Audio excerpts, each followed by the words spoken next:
Hello, everyone. This is Jesse Nolan, the membership manager at the Jazz Education Network. I'd like to welcome you to a step-by-step guide to the virtual ensemble with Julius Tolentino.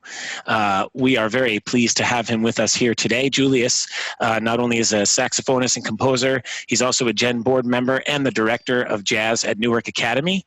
He's here to give us a step-by-step tutorial on what he did to create his very first virtual ensemble video with absolutely no experience. So just before I turn it over to Julius, I just want to say that if you're not a Gen member, please check us out on the web, jazzednet.org. We'd love to have you join our community. Welcome, Julius. Thank you, Jesse. It's great being here. Thank you, everybody, for coming out and for all your questions. Hopefully, you know, once I run through this whole program for you, a lot of those questions will be answered, but there'll be some time for Q&A at the end as well. Like Jesse said, I'm a board member for the last 3 years.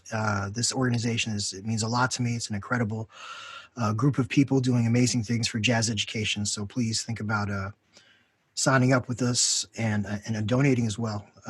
They do amazing things, grants, all kinds of educational things like this that we're still trying to continue through all this craziness, right? Like Jesse said, I'm a saxophonist and an educator. Super dedicated to jazz education. I'm a director at Newark Academy in Livingston, New Jersey. I've been there for 13 years, as well as leading a program at the New Jersey Youth Symphony NJYS Jazz program that we started 2 years ago. I'm also a Jazz at Lincoln Center clinician, regional clinician, and I have my own platform called JTOL Music, and we put out educational videos and run a summer workshop. This year we're doing an online workshop that's available to anybody in the world now. And we run a jazz festival, band director academies, and a whole lot more.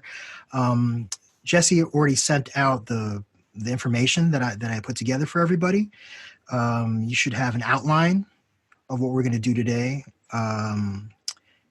like a basics on Logic, Final Cut Pro, and then a couple pages on Zoom, some helpful hints that I thought you guys would appreciate, that are all teaching on Zoom, and some settings and some ideas and equipment. So there's a lot of equipment questions too, and that last page on that Zoom handout has all the equipment that I suggest using, and we can get into that as well.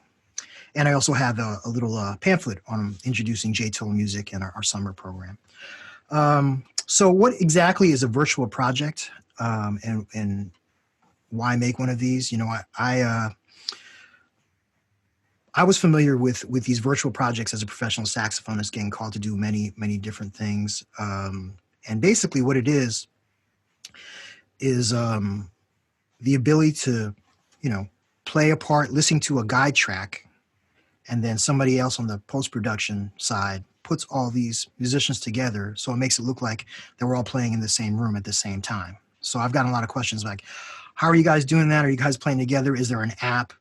There's no way to play together online. I mean, there's people there's some programs they're trying to do it, and it's very difficult or near impossible. So it's not through Zoom. It's not through an app. It's basically the video that you saw of my band. We're going to watch just a little bit of it later on. Is all my students recording themselves on their cell phones, and then on my end putting it all together. So I'm going to try and show you how to do that today. So a lot of the questions that I got were, as far as equipment, how did I do this? Now, I ended up using Final Cut Pro for the video and Logic for the sound. And there's a lot of options to use that are out there. But it's really important that you find the right tool for the right job. You know what I mean? If you end up trying to just use GarageBand to make your videos, I was a little familiar with that, but it's just not going to be the same as far as lining up your videos. And I got a lot of questions about how do I line up my video, and I'll show you some tricks using Logic. Pro Tools is another great way to do it. GarageBand, not so much. You can kind of get close, but it's tough to kind of really get the fine detail that you need, because ultimately they're going to be playing together all in time. and that's difficult to do if you don't have the right platform. So Logic and Final Cut is what I'm going to be showing you a little bit about today. And like Jesse said, I had no idea how to use both of these platforms. I learned them pretty much in a month, and started using them 2 weeks into it. So I'm sure there's a lot of people out there, including Jesse, that could help us kind of get through the specifics. I'm going to kind of show you what I did to just make the project happen. I was really determined to put a high school jazz band out there right away, because I saw all the great professional projects, and I was involved in several, and I thought it would be a great experience for my students, because it's a whole different thing playing to a guide track or a click track, something that they're not used to. And as I went through the process, I realized that it is really hard for our students to do this. And I felt actually very defeated at first, because I felt like a failure as a band director, because I was hearing back these tracks that, it just wasn't really what I was expecting to hear from my top-notch students. And it's not a knock on them. It really is difficult to do. The students are used to, or even professionals, it's hard for professionals. You're used to having somebody next to you, feeling their vibrations, feeling the beat in the drums and the cymbals, hearing that bass, physically feeling it. Through the headphones is a whole different thing. And even especially if it's just a click track. So it was a lot of back and forth, and we're going to go through that process. But that's, I think, one of the benefits. I mean, we're talking about teaching in this new situation we're in. And one way to keep our students engaged is to challenge them. And this is an incredible challenge. It's very challenging for us directors. And I know there's a lot of directors that feel like, they are not very tech savvy. I am not very tech savvy. But I will say that it is not easy. I'm going to show you some shortcuts that I kind of learned, and just to kind of, like I said, just get it out there. But it is a lot of work. It takes a lot of time, post-production. I mean, I'm on my third or fourth project, and I've only released the one, but I'm in the middle of 3, and it's definitely gotten easier. And hopefully with these little shortcuts, if you want to do it, it'll save you a lot of time. And that's why I wanted to do this. On our end, you have to make the commitment. For the students, I would say it's a no-brainer. It's so educationally happening for young musicians, jazz, chorus, doesn't matter, what you guys are working with. It's just a great process. The engagement, the skills, the community building. Once it's up there, I told my seniors, this big band project we made, is out there. It's going to be there for a long time, and it's something that you could be proud of as a senior. This was your senior year, and it seems like it's an awful senior year, but you look back on it, and the fun we had with this project it will be there forever. You can always kind of go back to and show your kids the video and things like that. So it's definitely, I think, worth it if you want to make that commitment. Your skills as a music teacher are going to be enhanced by doing this. I think I've learned so much from the process. I think as a music teacher, like I said, your skills are needed in terms of how to mix your tracks, how to put things together, how to kind of break down the process for your students to kind of get them to put something of quality together. We'll also go over how to kind of approach each different project, because I don't think there's one way to do it. And I'm hoping to learn from you all too. I know you guys are gonna have questions, but do you have comments on anything that I'm talking about? And if you have shortcuts, and like I said, I'm brand new to Final Cut Pro and Logic, so I don't know,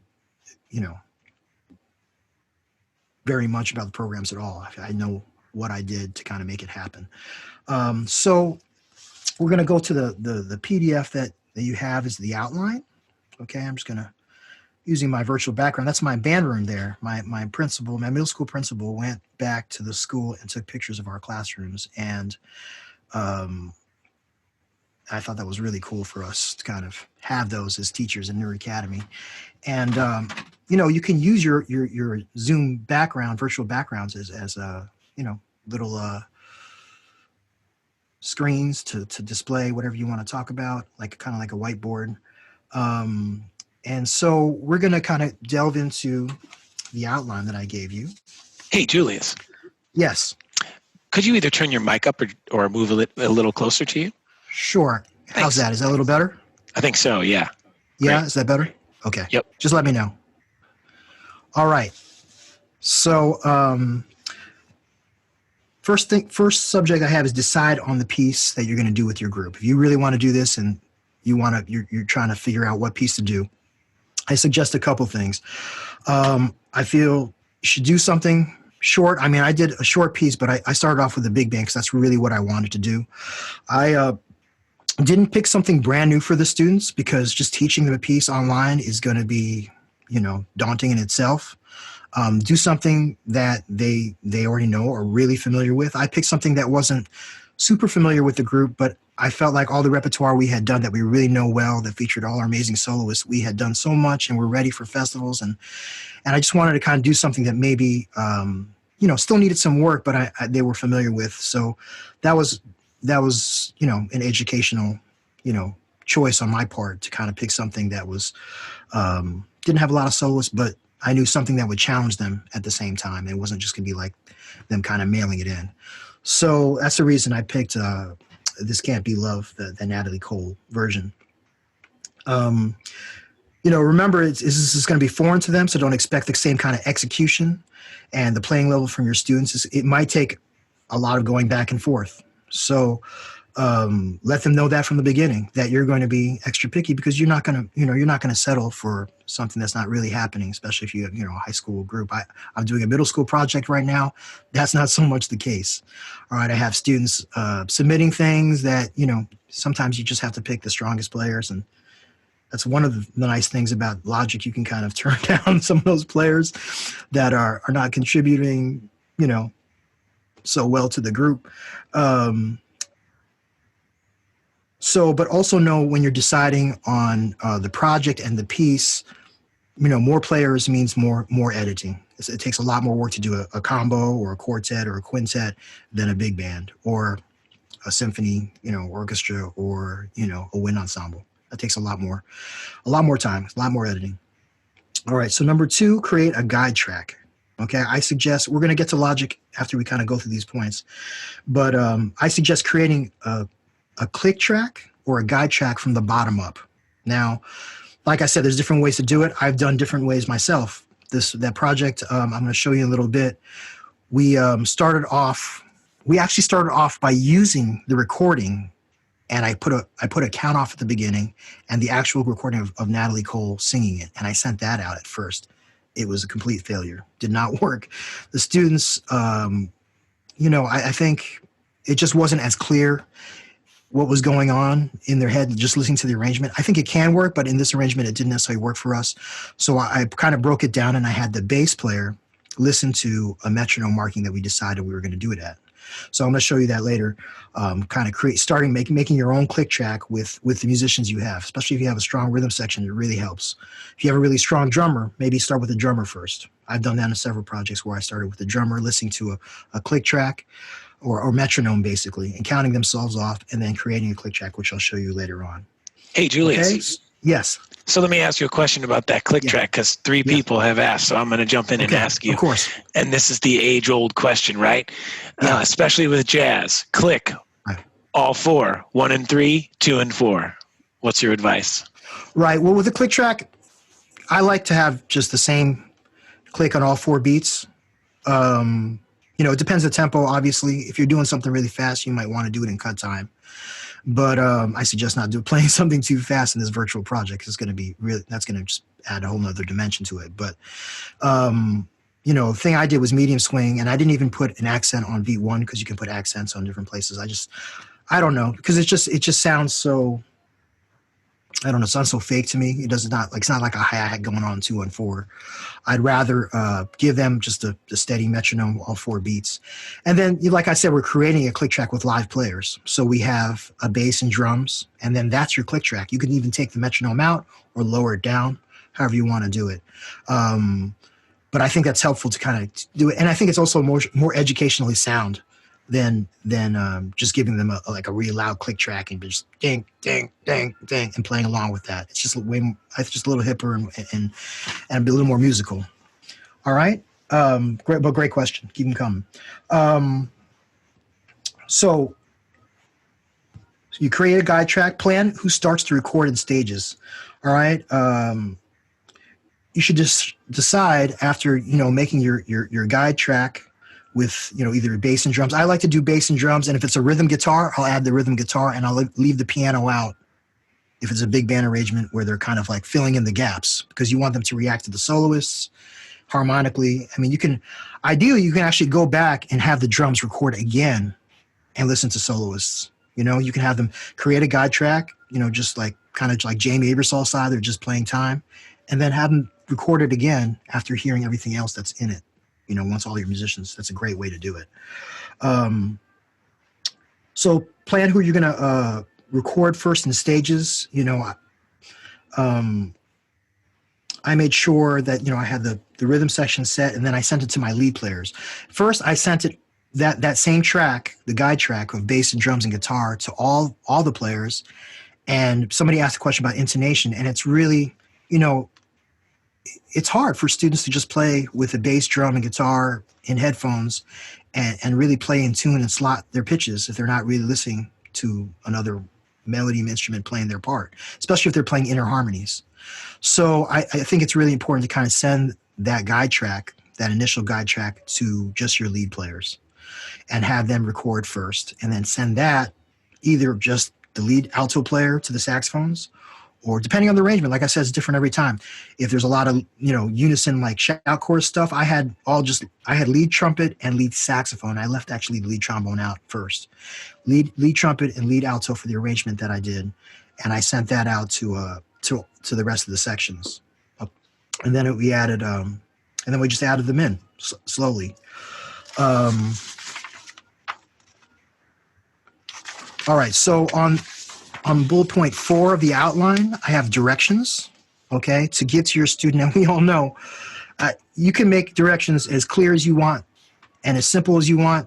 Students are not going to either read them or just not really read the fine detail, all right? And there's a lot of detail in this, so that can be frustrating, all right?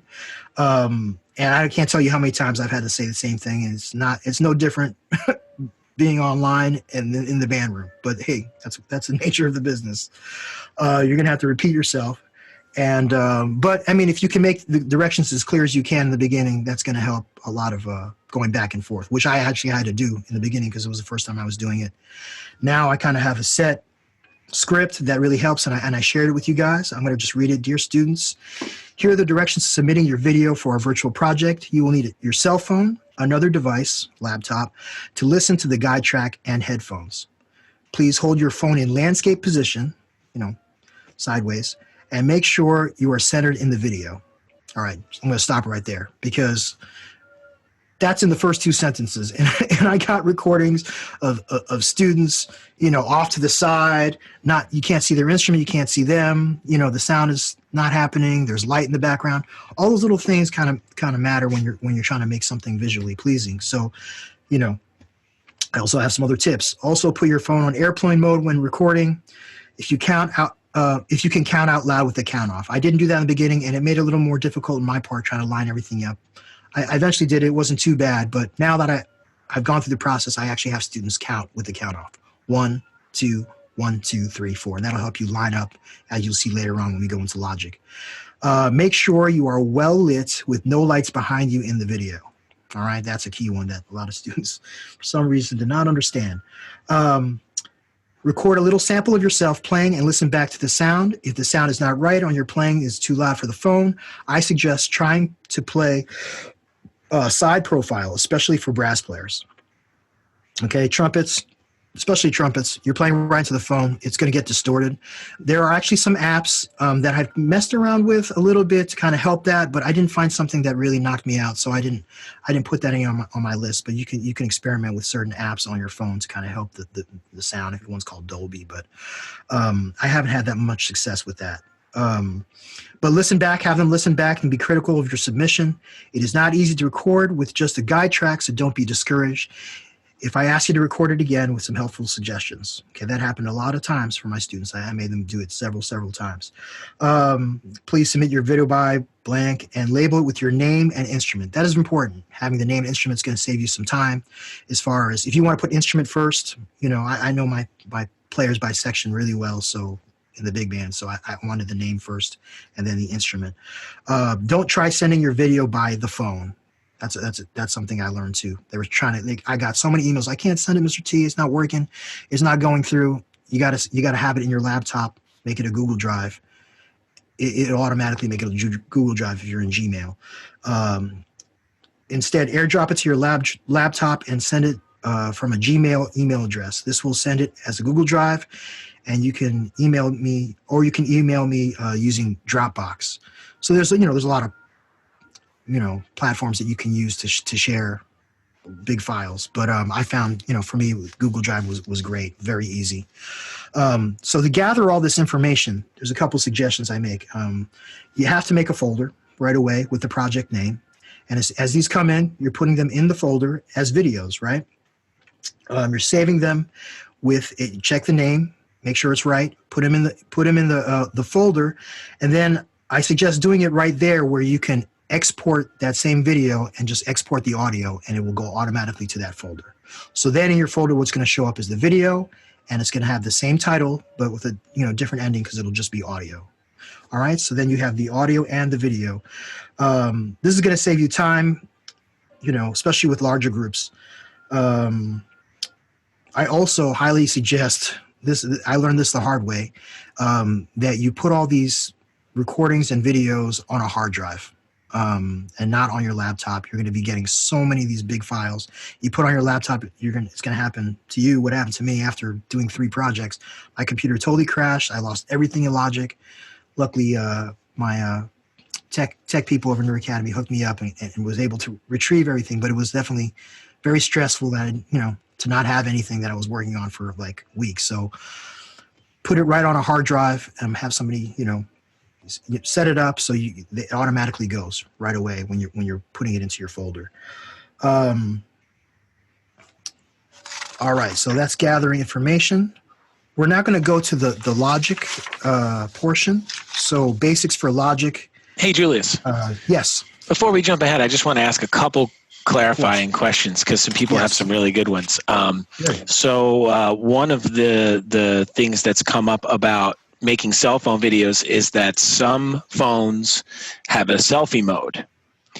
And, like when we're talking on Zoom here, I have my video flipped so that it looks to me and you like I look in real life. But on selfie mode on your phone, it often flips the video and mirrors you. And this can pose an interesting problem for musicians because if you've ever seen that old photo of Buddy Bolden and his band, yeah, right, where the clarinet's in the wrong hand and the trumpet crook is backwards, either something's up with that photo or the musicians are playing jokes. But one of the things would be that like your bassist would end up being right-handed. Right. You know what? I have to actually look at the video that I made and see if that happened because I think a lot of my students did use the selfie mode. I know I do when I send it, and I haven't had any issues. It didn't seem like it got flipped, But that's an interesting question. Well, you're on mute right now, Jesse. It wasn't unmuting. What you can do is you can ask students just to be sure to record with the back camera on their phone. Yeah. They won't be able to see themselves, but that's probably good. Less distraction while they're doing it.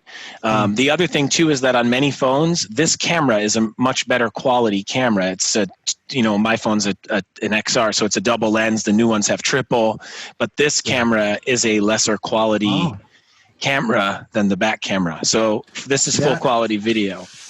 I didn't even think of that. See, I've been doing it. I've been doing it with the selfie mode, but then I'm also producing the sound on the other way. But I think you're right. The look obviously would be so much better using the actual lenses on your camera. So I'm definitely going to make an adjustment there. Remind me of that one, Jesse. So I will add that to my notes. And then the other one that I just wanted to ask you about, because there were a couple questions, is your guide track. So I heard you say that you create your click track, you plan carefully who records and in stages. Do you mix down the lead players and the rhythm section and then send that out in sort of like the third wave to the inner voices? Yes. Sorry, that wasn't clear. Yeah. So first wave is click and rhythm section record. Then that gets mixed down for the lead players. Right. And then that gets mixed down for the rest of the section. Exactly. Cool. Exactly. I mean, that was the process I used for a big band. That makes a lot of sense. For a chorus, it depends on the arrangement. You might not want to build it from the bottom up. There's a possibility to, sometimes you want to build it from the person that has the most notes, the most material to sing. So there's that's what I'm saying. Like, that's where, your skills as a band director or a music director or choir director are really going to, be in full force, and it's fun. It's fun. That process is fun. So I am going to go to Logic and kind of show you the beginnings of it now. And if you don't have Logic, or if you're using some kind of other, platform, I think a lot of it transfers. I mean, I truth be told, I did know a little bit about Pro Tools before this, and I actually do like Logic a lot better, and I'm glad I finally learned it.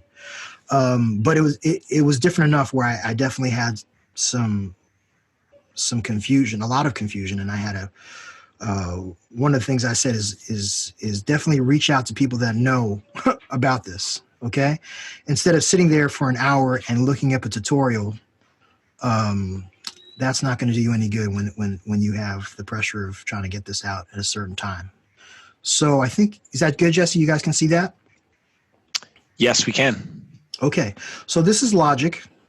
I have just a sample thing that I made for this presentation, and okay, real quick, I'm just like, if you look at the sheet that the handout, there are just some key functions that I want to show you. So right here, you can see my cursor, right? This button is a quick help button. That's the first one I put. If you press it, everything you point at is gonna give you the information on it. So it's very handy, especially in the beginning when you don't know what any of these buttons do. All right. The next one, command and arrows, vertical zoom and horizontal zoom. So if I'm looking at the track that I put in here, if I hold down command, up, it shrinks it. If I want to pull it down, if I want to make it wider, and that's key when we're lining things up and doing mixing. You could also do it right here. And you know what? I didn't even know that command till later on. I just was using this the whole time. And this is kind of my go-to. While we're here anyway, I like to, when I'm stretching things out and trying to get them to line up in time, this third line right here is like, right there is kind of where I like to kind of line things up. Any farther than that, it kind of gets distorted and you can't really see it.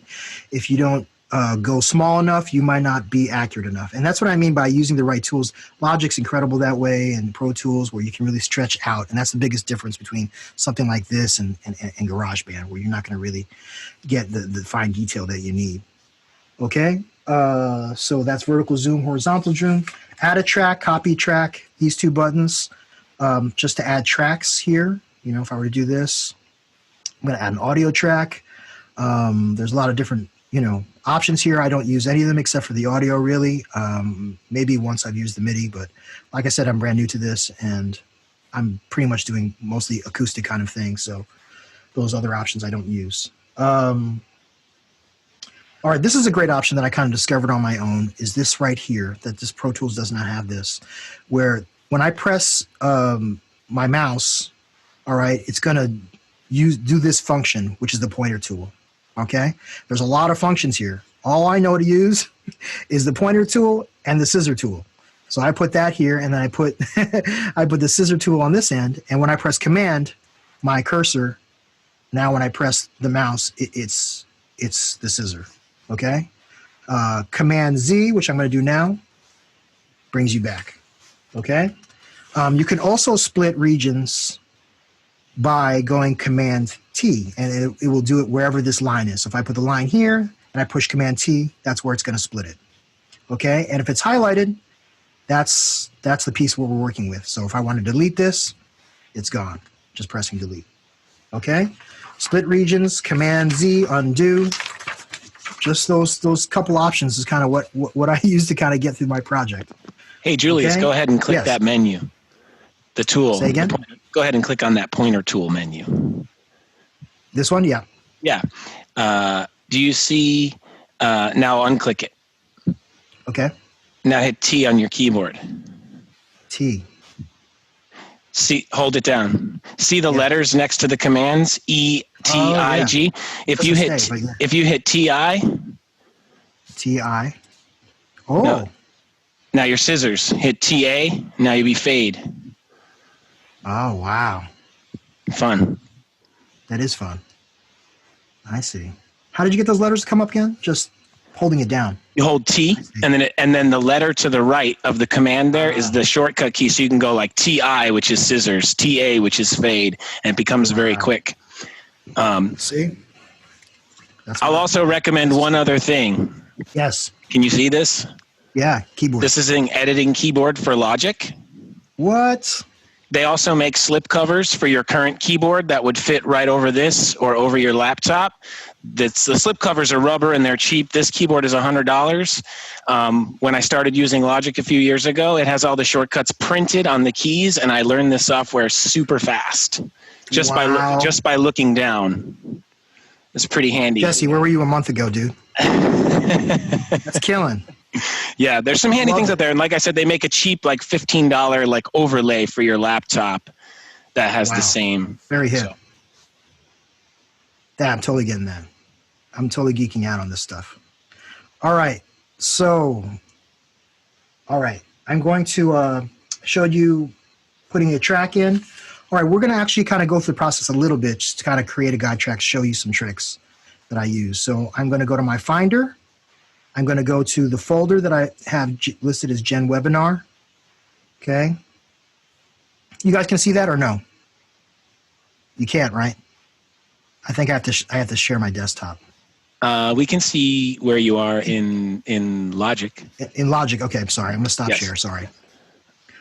All right. I have to actually show you not just Logic, but my desktop. All right. Which I'm embarrassed about. Don't make fun of my desktop if you see all the messy files. Good, they're hidden. All right. So now, Jesse, you can see my Jeb Webinar Got your desktop folder here. and your files, yes.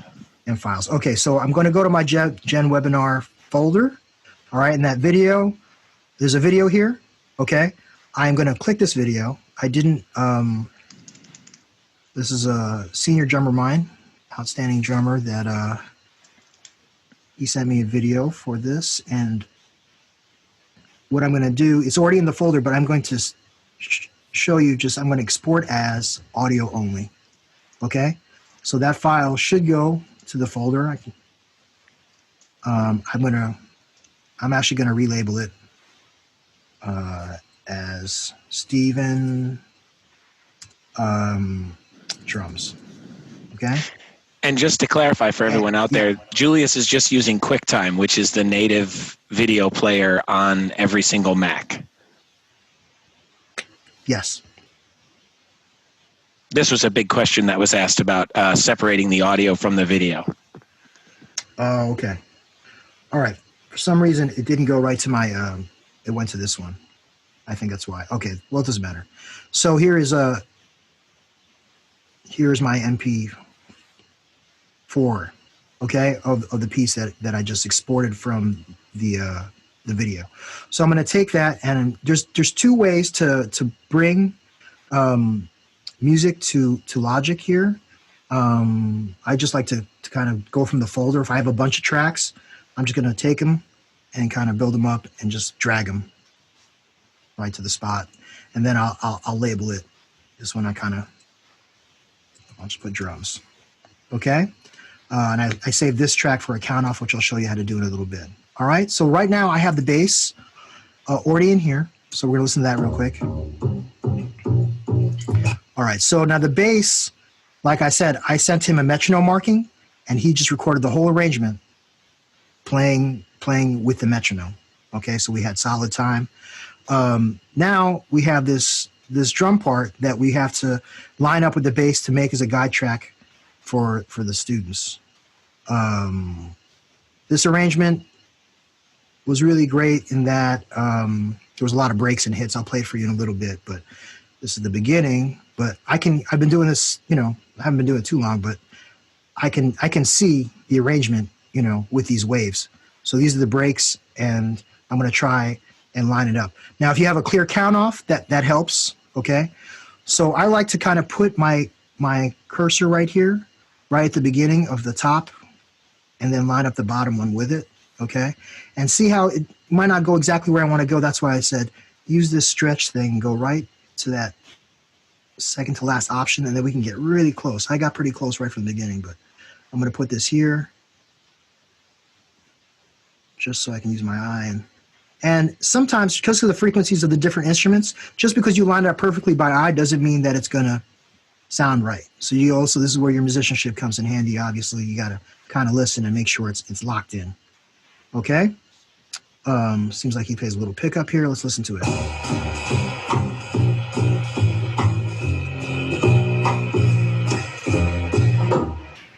That's pretty good.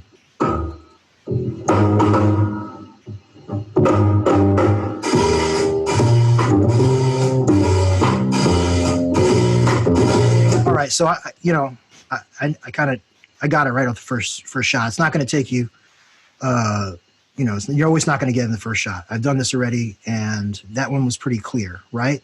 But the key is finding a spot that you're going to be able to line it up, and that might take some time. It can honestly be the last note of the piece. If it's like a note that you guys all done together, it usually isn't, but find a spot where there's some breaks and some rests, and line it up that way. And so basically what I'm doing, like I said again, is I'm putting up a cursor, and I'm putting it on the part that I want to line it up with, and then I'm kind of stretching it out and just making sure it lines up.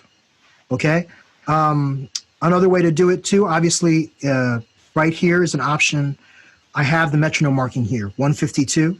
You can change the metronome marking. This is really good if you want the click to be really constant, the metronome. Did I play it with the metronome? I don't think the metronome was in there, but let me put it on now so you can hear it.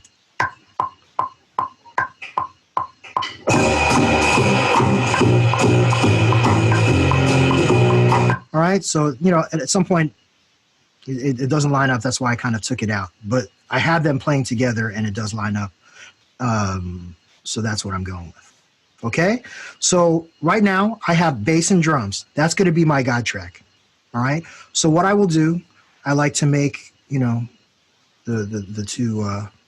tracks just kind of small so I can see everything. And what I'll do is I'll take my pointer and I'll just drag and just make sure everything's highlighted. And Jesse might have some better input on this. And I go to bounce, and I go projects or section. All right. That's what I use to kind of make all the things I have highlighted a track. So if I have a bunch of tracks here and I want some of them muted and I don't want to use them, you just push mute over here and they won't light up. Even if you highlight everything, those muted tracks will not play.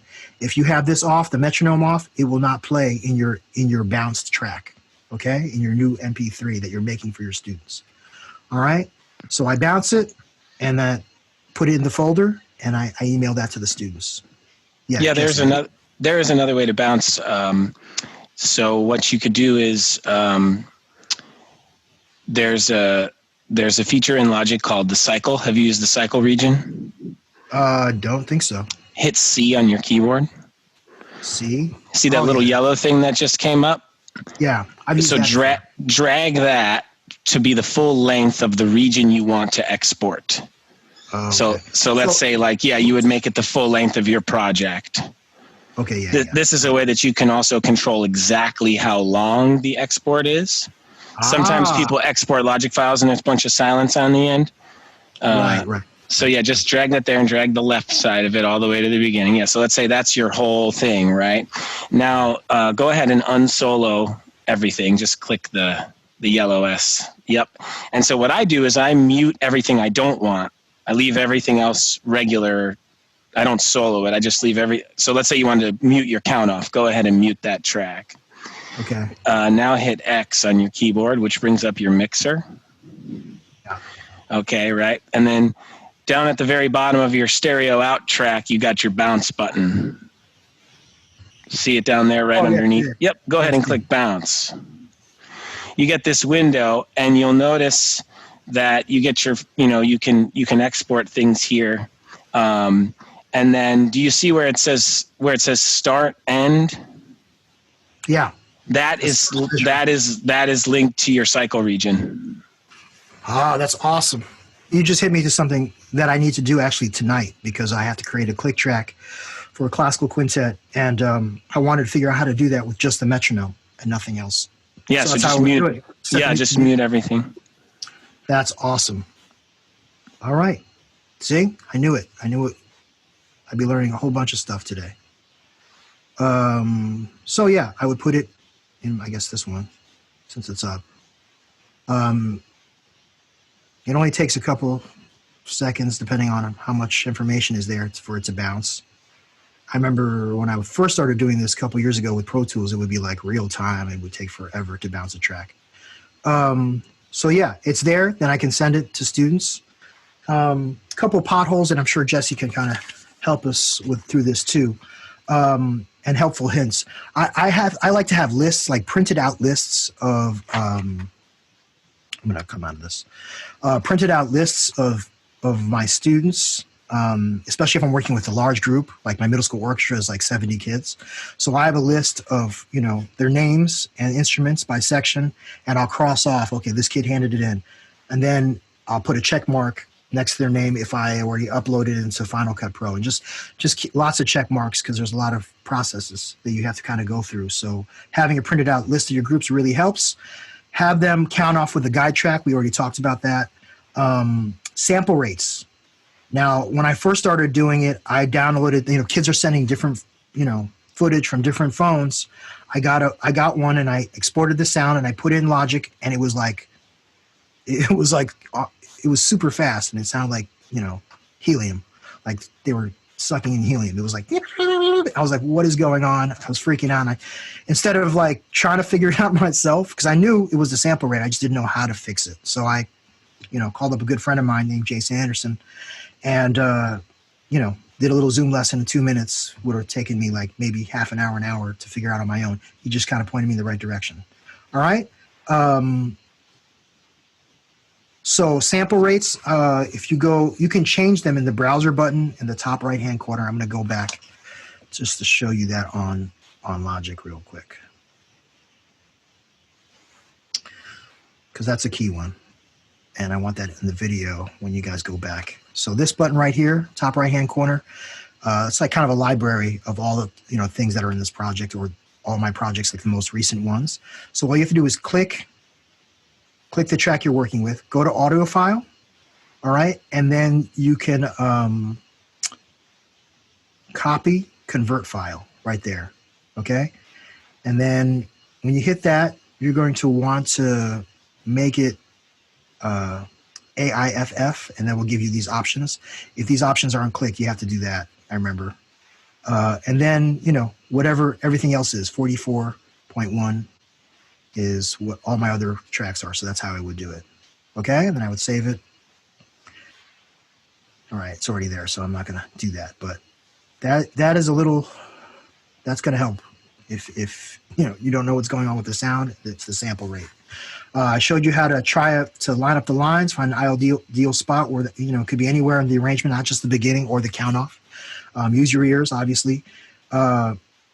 Make sure your outputs are correct. There was times when I was first starting to do this, I couldn't get the sound back, and when you're doing a bunch of Zoom lessons and you're working with Logic and you're working with Final Cut Pro, you always have to go back and check your sound preferences, because, going through the different programs, they change, if you're using a Bluetooth speaker, if it goes in and out, it changes. So you got to make sure you have the right preferences on.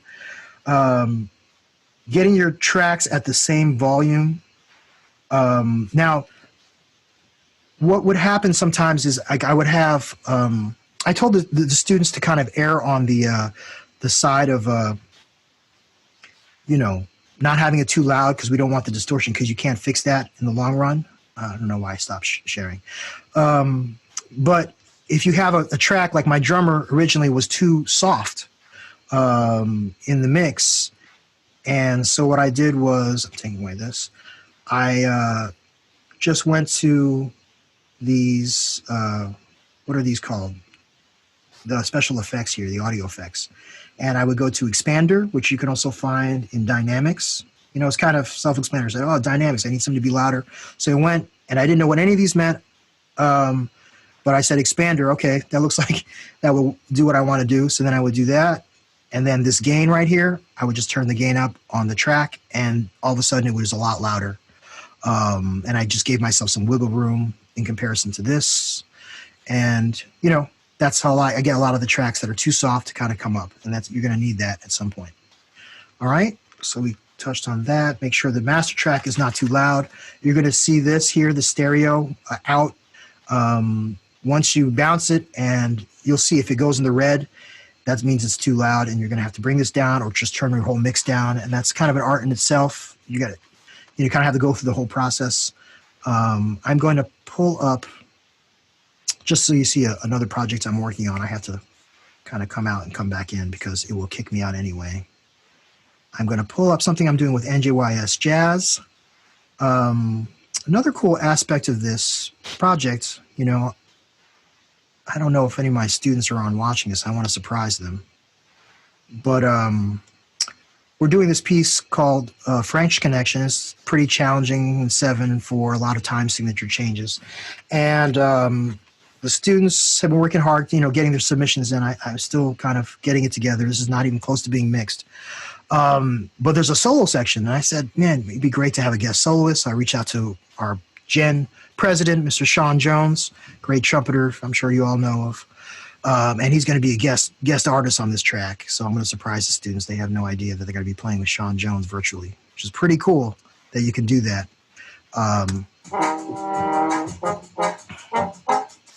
So with this track, I actually had our wonderful drummer, Colby Royston, actually lay down a drum track first. I might have him go back and interact later on, but he put a solid click track for us. And then, you know, the trombones have the beginning. And this one's tough to, you know, actually have the click on it, just, you know, because it's in 7 and I didn't, you know, want to use 7/4. I just kind of just put a 4/4 against it with the metronome, but.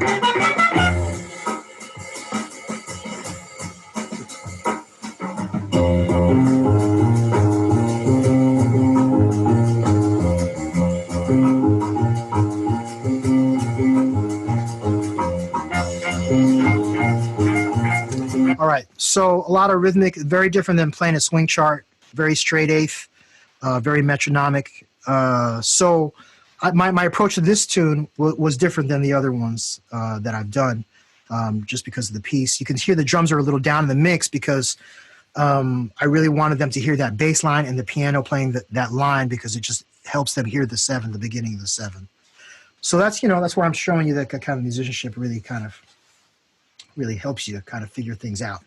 All right, so this is me creating a master track of the whole big band. Okay, basically, once you get all your instruments in your track, in your project, you got to make edits, and then you mix and master, meaning like, you know, changing the levels. You can go here to the view and bring the mix view up. What was that, Jesse? What was the shortcut? X, you said? Mixer is X in Logic Pro. Bam. That's why they kept on coming up on me. Right? All right, so going to the mixer, you know, and just adjusting the levels. Couple things that you're going to want to do. Once I have a decent mix, or even before I start mixing, I will pan out a big band. Panning means how you're going to hear it in the speakers. You know, is the bass player going to be on the left or the right? And I just kind of look at the big band, and how I have that formation is kind of what I want to do. So I'll take the rhythm section and put the drums, and I'll pan it a little to the left. I like my bass player a little farther left than that. And then I'll have my guitar player, you know, kind of in front of the bass player, so it might be around the same. And if there's a piano player, I'm going to pull them all the way to the end. So I have my piano player on the end. So sonically, when you're hearing this group, it's not just all one channel like coming at you. It's being spread. You're getting like a wide, sonic view of the group. And same thing with the saxophones, lead out, this is the lead trombone. I'm just going to put it off to the left a little bit. And then the second trombone, a little farther, third trombone, this side, fourth bass trombone, all the way on that side. You get the idea. I do that with each section. This is the trumpet section. I do the same thing, panning out. So you're going to have to pan your tracks, get an overall balance of the group. As far as adding audio effects, you can do that. I'm not, a lot of the submissions I do, I don't really use like, reverb or anything like that. So I don't know too much about it. I've messed around with it a little bit. Honestly, with the middle school, I've actually used some auto tune because it was pretty rough in some spots that I needed to be in tune. So that kind of works. But yeah, you're going to have the options of doing that. And then at the end, make sure your track starts clean and ends clean. If you don't want the count off, you got to take it out. If you want the metronome, obviously take that out. And then adding a little fade at the end of your project is always pretty cool. Just kind of make sure everything lines up at the end. And this is not, but see here, you can see I just made some edits on the last note. Julius, go ahead and share your screen. Oh, am I not sharing my screen? Yeah. Not for the last couple moments. It's okay. Okay. Sorry, guys. Thank you, Jess. All right. So, yeah, like adding a fade, you would just kind of grab an ending, by just highlighting or whatever. And then I use this tool, I guess, right, Jess? The fade tool? Yes. And you just, fade out the ending by just grabbing oh, sorry, I have to push command to use that. And then, that section will have a fade on it that I just did. All right. Also, I wanted to show you, like here, they were having trouble, lining up the last note. Understandably, kind of a tricky tune. So, I just used the guide track and the drummer and just lined it all up by, splicing and moving it over, All right. So that's kind of the basics. It's really like trial by error. I mean, I think you're going to kind of understand the program once you start really getting into it and using it. And, I'm enjoying it. It's definitely fun. It's a lot of work, like I said. But once you have your master track, that's your sound for your video. All right. So you're not going to use the sound on all the different videos when you go to Final Cut Pro, whatever program you're using. What are some of the other, Adobe Premiere Pro is another one that a lot of people use. Like I said, iMovie and GarageBand, you can try to do it. It's going to be tough. I know those are free programs, but for this kind of accuracy, I don't know if you're really going to be able to pull it off the way you'd want to without a higher level. I also had some questions about, buying these different programs. I think Logic is $200, Logic Pro right now, and Final Cut is about $300. Actually, you can get all three. You can get Logic, Final Cut, Main Stage, Compressor, all for $199, right?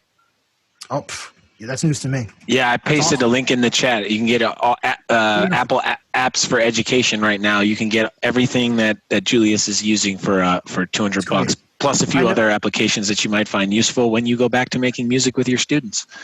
Right. Yeah, that's awesome.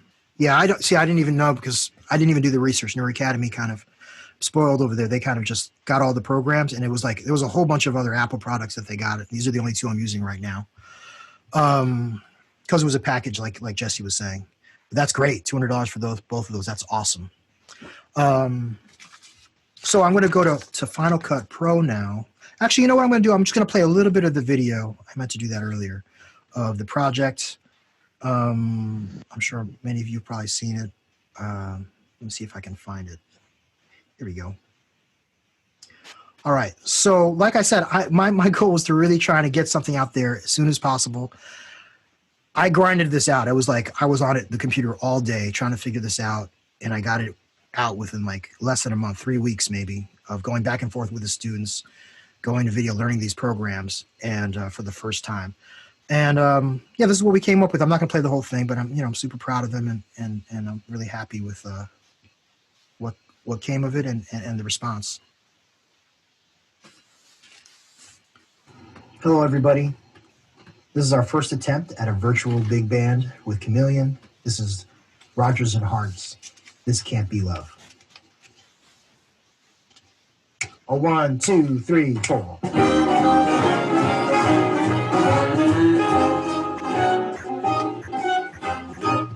This can't be love because I feel so well. No sorrow, no sorrows, no sigh. This can't be love. I get no dizzy spell. My heart is not in the sky. My heart does not sense. Just hear it beat. This is too sweet to be. All right. So I just want to give you a little sample of what I came up with. And, that's where your, artistry comes in handy too, with how you want to, focus on different sections. That piece has a lot of different sections happening at separate times. So it was kind of easy to kind of lay it out, and had a lot of fun with that part of it. That little cartoon character you saw, Jimmy Neutron, that was for a student that couldn't join us for the project, named Oliver, and we had to have him involved because he's with us all year. So we call him Jimmy Neutron. So that's the reason behind that. So we're gonna go to Final Cut Pro and kind of explain, this program for me was a lot more difficult than Logic. It just was very, very, very new and very confusing in the beginning. And I watched a lot of tutorials on how to create a virtual group. So if you have your handout, and we're just going to go over some of the commands really quick and show you where they are. Command plus and minus will zoom in and out horizontally for your project. I did not know how to do that. I didn't know how I was going to learn how to do that, so I called up a student, actually, he has his own YouTube page, so he does this all the time. So I'm just pressing Command minus to make it smaller, Command plus to make it bigger. Okay? Also, something that I don't think I brought up is, you see, here's the video, and okay, sorry. That sound you hear is when you drag over your project, you're going to actually hear the sound coming from the video, so you want to press this little headphone thing right here, and that will be less annoying. So, oh, it's still doing it. Why is it doing it? What do I got going on here?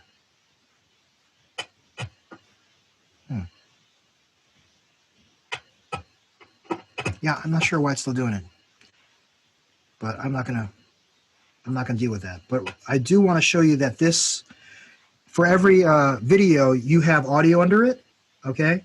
And once I line up the audio with my master track, okay, and it's the same process. I kind of put the cursor in a spot where I think it's going to line up, and then you have to upload your master track and put it below.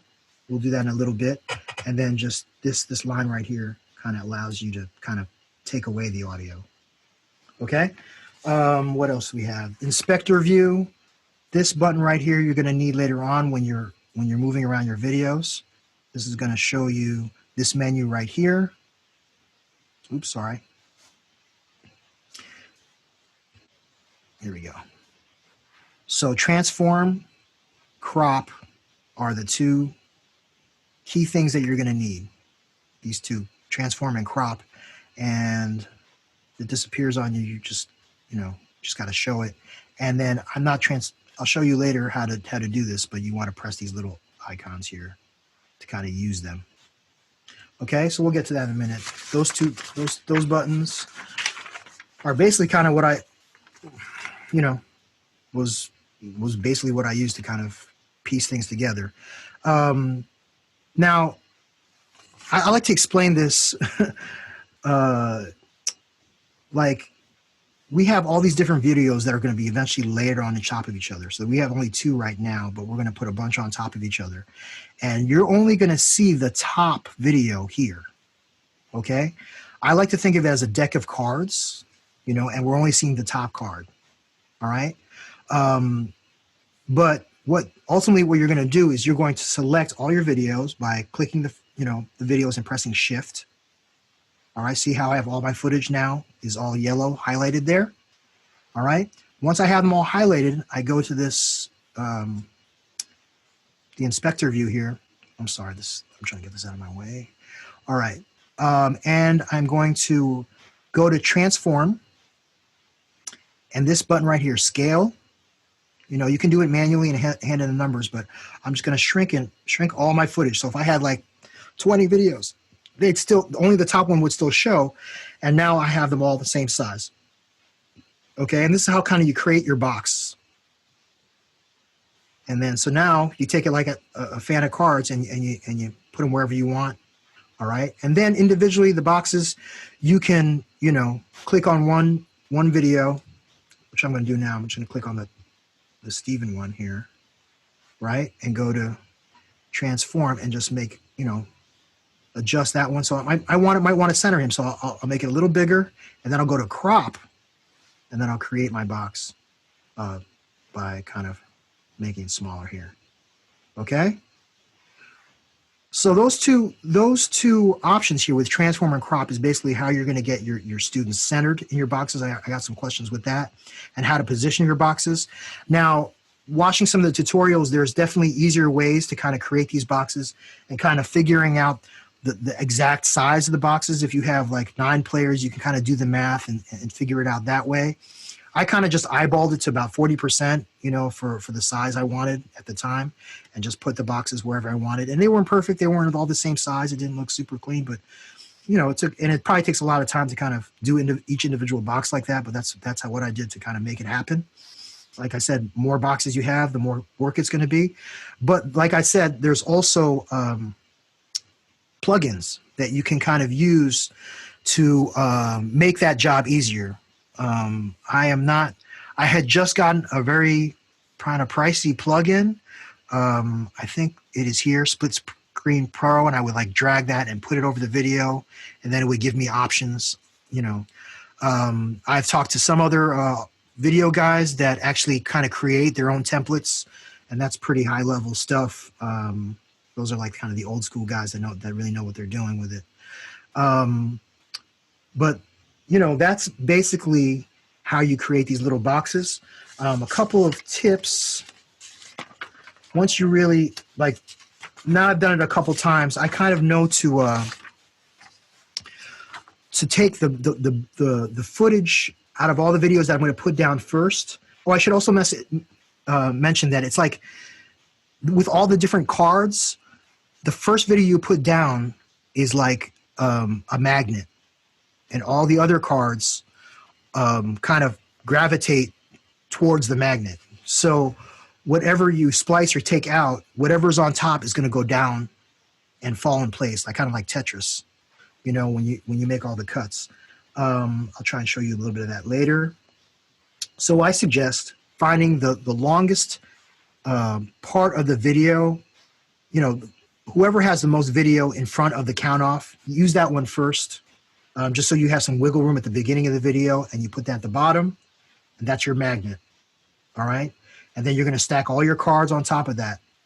And then actually the second step should probably be your audio. You want to line up your audio with that first video footage.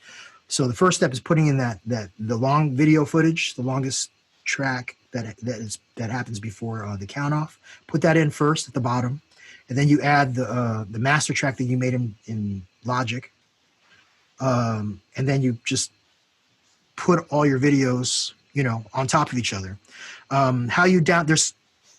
This is your library. Actually, I should go step by step because I don't think I did that. I kind of just skipped a bunch of things. Sorry. So what was confusing for me in the beginning too is, what should I do? Should I do a project or event when I start something? And for me, I've heard different things online, but I think when you click new, click event. Okay, and your project is going to be inside your event. All right, so I'm going to click a new event and just call this sample.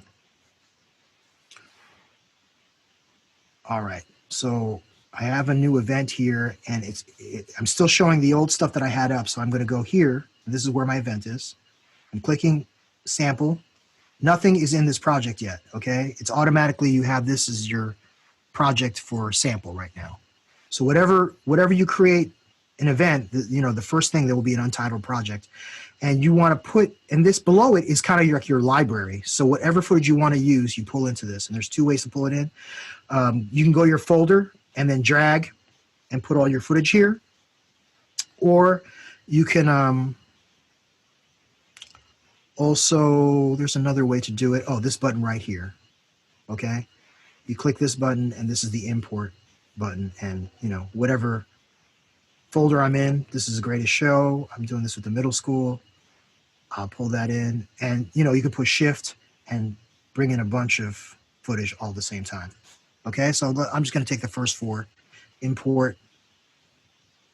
So you see there's my that's my master take. That's just music. These are all my other takes, all my video. Okay, got some foot stomps for the beginning. All right, so like I said, let's say this is the video I decide to be my magnet, and this is the first one. I'm going to click it once. All right, if you click it more than once, what happens is you might want to just get a piece of it. Like I'm going to try it with this one. You can actually, you don't have to use the whole video in your library. You can kind of take pieces, but I suggest in the beginning, if you're just, if the students are just making the videos for this, you want to just probably take the whole thing. So you just click it once, and then you take the hand and you just drag it. This is going to be my magnet, like I said, the first track. All right, so it's going to ask me about clips are not standard. You want everything to kind of be the same, so I'm going to say okay. Then I'm going to take my master track and put it right below. Okay, not on top of, but below.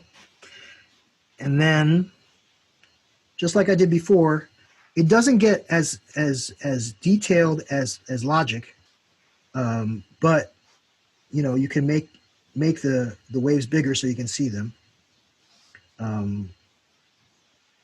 And see here that I can kind of see where the beginning is with this trumpet player here.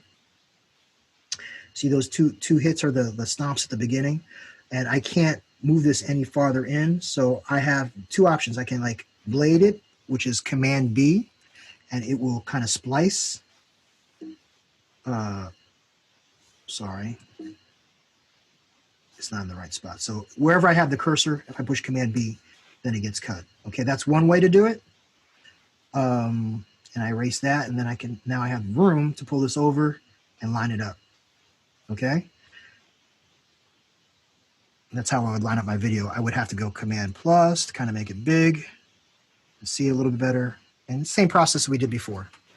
Okay, I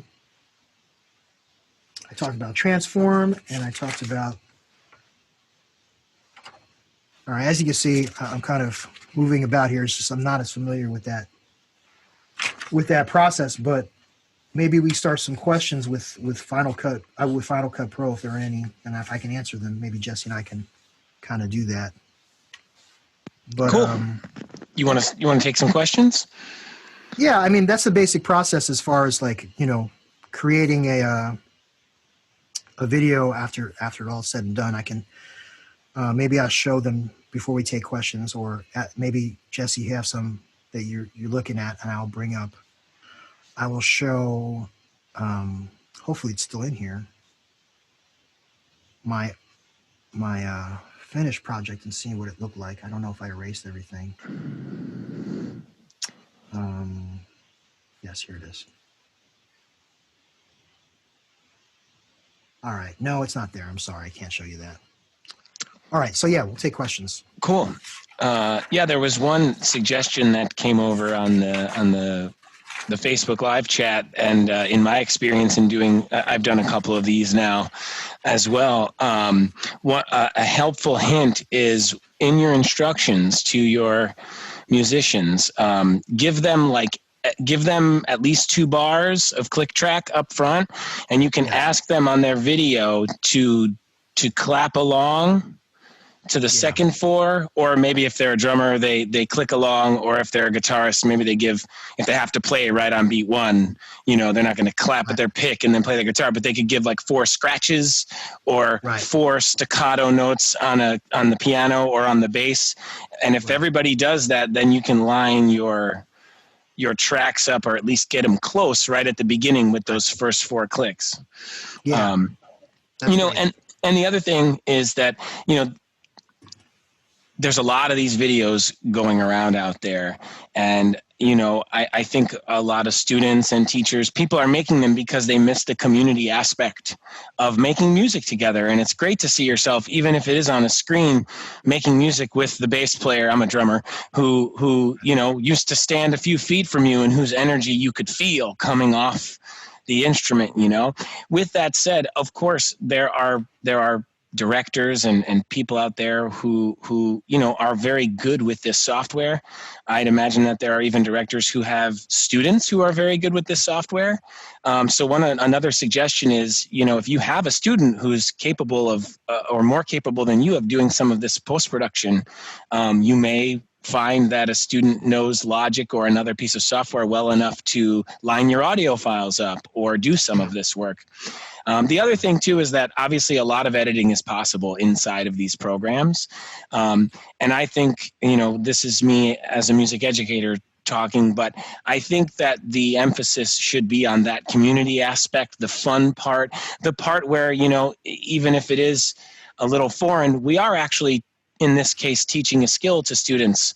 Parents often ask me what their students are going to do. Are they going to major in trombone, and what are they going to do? But you know, these students are learning a skill. They're learning about going into the studio. Some of them have never been in a studio. They don't know what it feels like to play to a click track. They don't know what this process entails, and a little bit of exposure to it is, I think, a good thing. But with editing, you can make someone who's capable with this software can make a group sound unrealistic, you know, and there are a lot of advanced tricks and things inside of Logic, you know. So that's all to say that I want to make sure that directors out there feel encouraged and not discouraged by what they're seeing, because yes, some of those videos are highly, highly edited, even the musical aspect of them. But I think if you emphasize the community, the musical aspect of it, you know, hopefully you will, you'll find that this is a healthy thing to have your students do. So I'm going to ask you some questions here. All right. That sort of dovetail with what you've been asking. How much total time would you say you spent in the technical editing part? Not the planning, of course, we know that takes time as well, but the piece where you were working with software.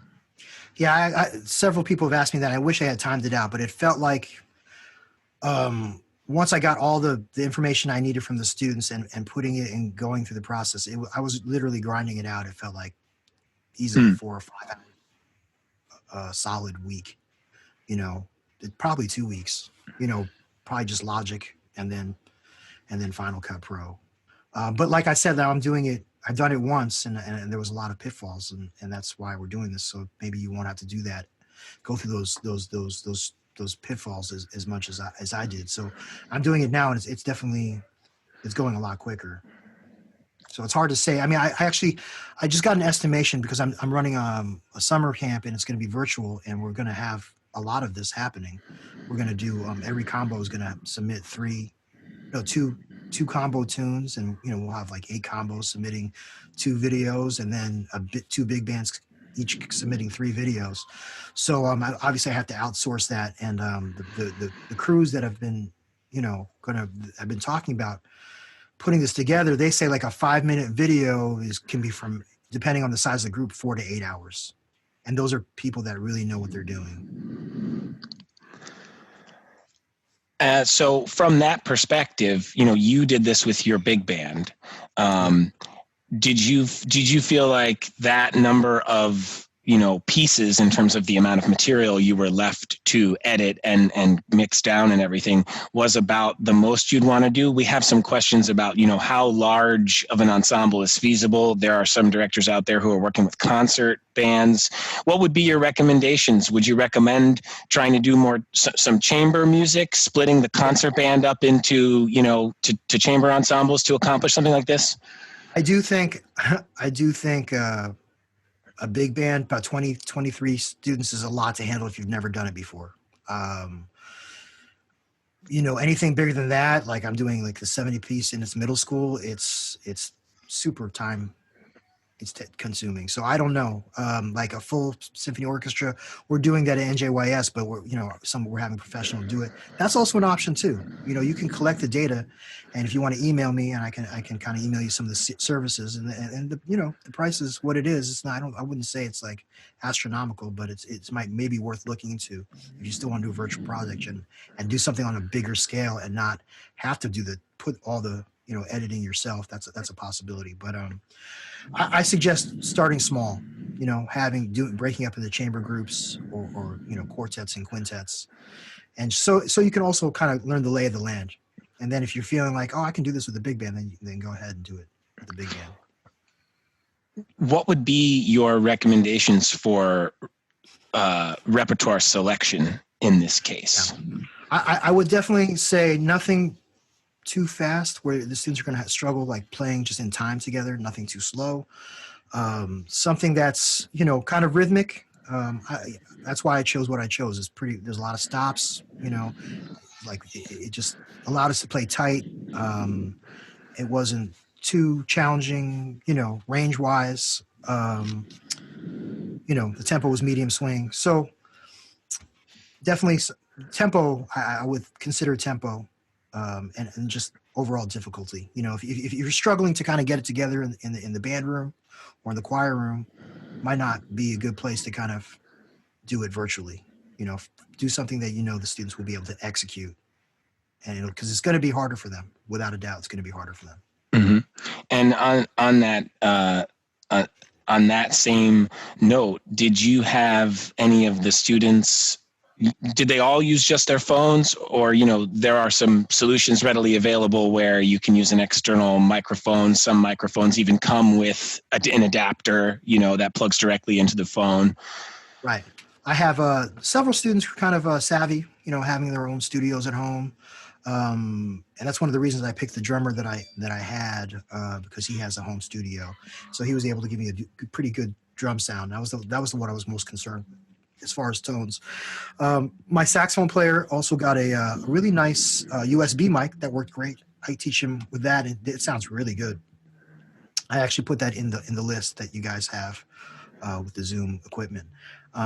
And my piano player had an actual interface and microphone. So, different things, but those people had those students sent me the video the same way, with their phones, and then submitted a separate audio file. And I didn't even have to extract the audio file from their videos because they gave me a better version.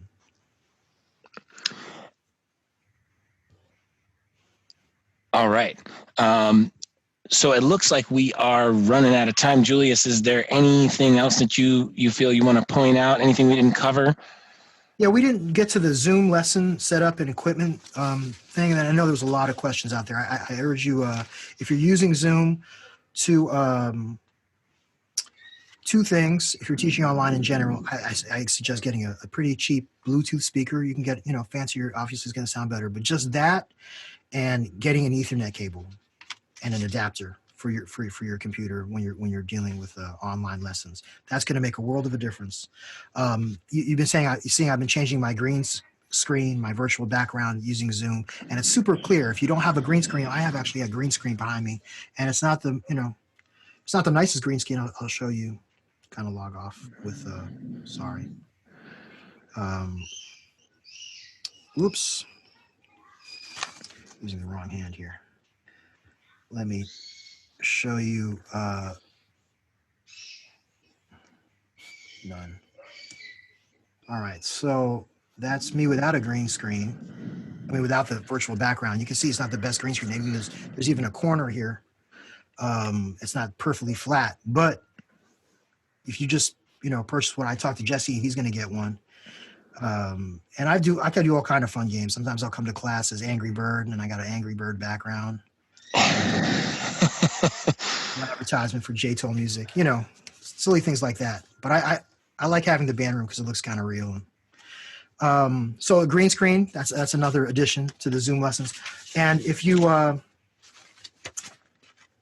was one other thing that I wanted to make sure I let you guys know. Oh, the settings. If you go to like the 4th page of the Zoom handout I gave you, the optimal Zoom settings, and a lot of people don't know that. You got to go to your audio settings, and all the directions are there. And you do that on your end, and you have your students do that, and it's way closer to hearing the real thing than the distorted sounds that we usually hear right off the bat. But I want to thank everybody for coming out, and we're going to do this again with some other subjects, I think. And please email me. I put that packet about my summer camp in there on purpose because we're going to be open to the whole world now, and we're having some amazing guests. So please send that to your students if they want to have a great online virtual jazz camp experience. Please send them our way. That'd be awesome. J-Toll Music.